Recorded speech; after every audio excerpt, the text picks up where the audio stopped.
Hi everyone, Sarah Beth Owens, Realtor. Did you know that there are over 36 noxious weeds listed in the state of Montana? Yeah, and each county has a breakdown of which weeds are in their county that are listed as noxious weeds.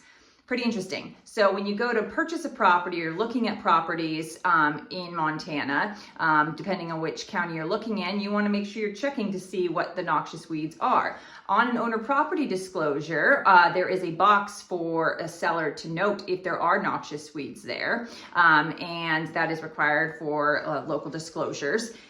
But as a buyer, you really want to make sure you're doing your due diligence and finding out, is there stuff there when you're walking the property? If so, that's something that we want to chat with the seller about, see if there's any mitigation programs in effect, or try to negotiate for that. The two most common counties that I work in are Yellowstone and Stillwater counties. So if I'm looking at the list here, Yellowstone County has Scotch thistle, puncture vine, common thistle, common mullein, poison hemlock, purple mustard as their noxious weeds listed. Stillwater County has common burdock, common mullein, black hemvine, and poison hemlock listed as their noxious weeds. So there's a couple really great resources to go to find out more information. One of them is AGR.mt.gov, and then another great resource is www.mtweed.org.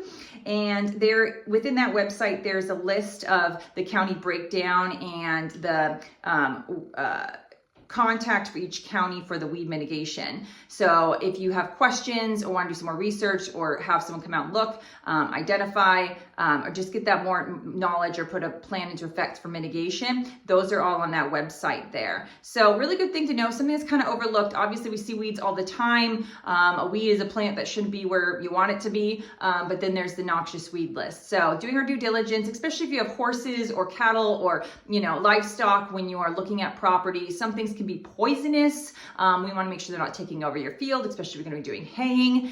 There's some good practices to put into effect to prevent spreading, and obviously taking care of them when they are there to prevent spread. So some really good insight and information I wanted to share. If you have any questions, please reach out and let's have a conversation. Awesome.